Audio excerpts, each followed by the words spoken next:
You want answers? I think I'm entitled. You want answers? I want the truth! You can't handle the truth! One of the most difficult things to capture about historical wars in video games is scale. Whether it be COD, Battlefield, or other games in the genre, the idea of scale is realized in very different ways. Today, I'm going to show you a game that just full sends it. That game is Rising Front. Can I make it back to the trench? Come on. Oh, gosh. Stand firm, boys. Stand firm. Oh my god.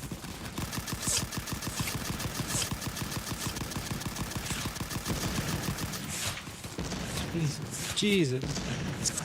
Rising Front is a fairly old indie game that has made a ton of progress since release. It isn't some insightful, ultra-realistic simulator. Rather, it is a great visual representation for carnage on the battlefield. My first impressions of this game was made quite a while ago when I first got it. I couldn't really play it. The idea was really cool, large, insane battles that really capture the essence of the chaos that was caused in historical wars such as World War I, those old-timey wars where guys really were going up against new arriving technology and old and obsolete tactics. However, when it first released, it was unplayable in a sense. Everything under the sun. It just really wasn't a playable experience. And so I kind of just shook my head and said, you know, I'll come revisit this some other time and see what it turns into. And that's exactly what I did. And I'm happy to report that this game has made a ton of progress since the last time I played it. The visuals aren't the most insane, groundbreaking fidelity stuff, but I mean, that still looks pretty good for what it is. There's so much more on offer here, ranging from big things like entirely different eras of warfare, where originally there was just that World War I time frame that you could play in, whereas now there's the Revolutionary period. I believe like the Prussian, one of the conflicts the Prussians were involved in. It's a lot. That's without even mentioning support it has on the Steam Workshop and community members that create their own experiences. One of the first things you notice about Rising Front is the sheer size of the simulated battles. Man, these guys are going at it. Look, these guys have garrisoned the little watchtower here, which is crazy that they'll do this stuff. The pathfinding is actually pretty good. Looks like the secondary assault has come in. Here it is, the counterattack. I don't know if the Brits are set up for this. They were pretty thinned out on the initial strike. They seem to be hammering back though. Oh my god, point blank range with Lewis, and he's down. Look at them, like ants. Again, it's not the highest fidelity, you know, every little blade of grass is animated independently, no. But it does show you AI on AI fighting, simulated in a way that makes sense, but also has decent pathfinding where the AI is actually seeking cover and not just running at each other and using the terrain to their advantage. And you can also create your own scenarios, your own maps, or download them from the Steam Workshop. You know, I keep having him drop his bombs this way. Oh no. Brace! Oh my god! No! The worst JTAC of all time. So what does it have?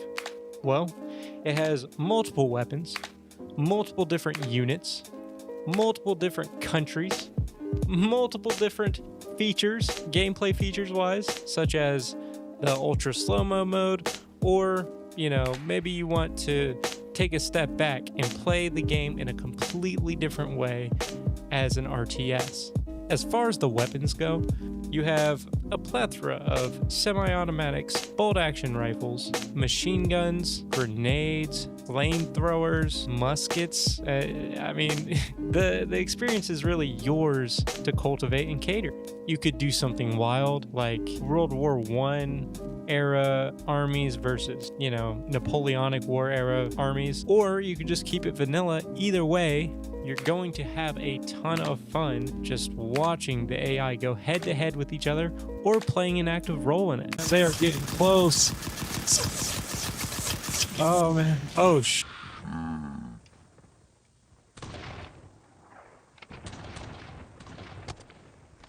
The gunplay is pretty remedial. There's nothing too crazy about the animations or the recoil or even the audio of the guns are not groundbreaking. But all of that is substituted with the fact that for one of the few times in gaming, you really are just one soldier among a sea of other soldiers, hundreds even, and they're all on the screen at the same time. Aside from weapons, there's also different fire supports you could call in. For the command and control screen that you can use for the RTS gameplay I'll get into a little bit later, you can call in a plethora of different fire supports to help your army push past whatever goal you're facing at that moment. Need an enemy trench cleared? Just call in a gas attack. Got a huge amount of enemies pushing towards your trench and afraid of being overrun? Too easy. Call in some artillery on them, and then call in a bombing run for good measure. Everything is pretty much up for grabs. Heck, you could even call in a Zeppelin if you wanted to, and had the budget for it, but that just goes to show pretty much anything is on the table. It looks like they're shelling us to start off with, and we got to defend this trench system. I think they're going to be pushing up first, and so let's see as far as fire support what we can bring in. Look at all these options. I mean, it is a ton of stuff, but for now we're going to go with a artillery strike on the enemy. Okay, that might have been a little off. Not the greatest commander, but pretty sure Germany loses the war anyways, so. Oh man. These guys will actually utilize cover too, which I think is pretty interesting. One of the finer details in this game that I didn't want to overlook was the fact that if you call in air support and the opponent calls in air support, there's a chance that those two will have a little air-to-air battle. And while you have no direct control over, what happens in this use case, it is cool to look up in the sky and see a World War I era dogfight happening and see who actually comes out on top. It's just one of those details that kind of adds to the sheer scale of the game itself. Light them up.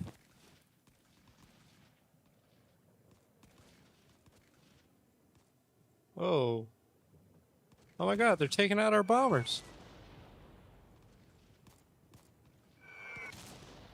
So let's get into the multiple ways to play. Sure, you could take the boots of one of your soldiers and fight on the front lines with your men, or you could take a step back and open up the command and control screen and immerse yourself in, while albeit a pretty simple but still pretty fun and engaging RTS. In this experience, you can spawn in different units with different loadouts and maneuver them to where they could be most successful. You can give them different commands.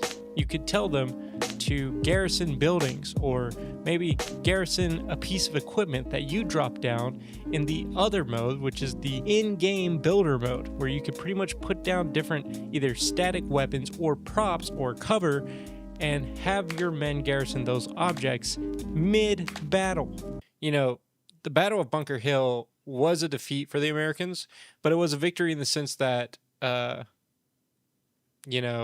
the British took so many casualties that it was pretty much an untenable situation. But, and again, not a historian, gonna throw that out there. I could be completely wrong about that. But what I'm gonna do, because I am playing as the British general or marshal, I'm going to ensure that we take as minimal casualties as possible when taking this mountain, all right? This fortified mountain.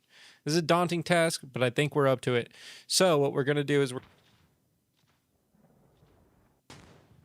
All right, well, the British took this with heavy losses in real life, so it only stands to reason the same what we said here.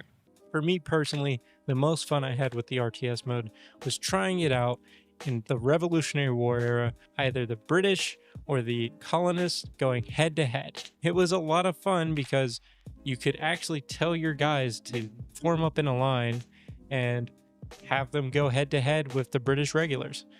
Where a lot of the big decisions that make that specific historical battle have already been made for you, such as the battle at Cowpen. I already had militia that were preset to run up, engage the enemy, and then skirmish back. Then, while the enemy was in pursuit, they would come over the hill into the defilade where the rest of the army was waiting, and they would start engaging. But you could even customize this experience to your heart's desire, whether you want to add some artillery like I did, or if you wanted to add even more units to the table. The choice is yours. Oh, looks like we're pressing our advantage now. Let's get them for trying to tax us so bad. But as you can see, like, even at this range, I can still hit my shots. But the reload time on the musket is atrocious. Not gonna hold you, which, you know, obviously it would be. Whoa. Are we getting hit with cannon fire right now? I think they're shelling us, boys. I think they're shelling us.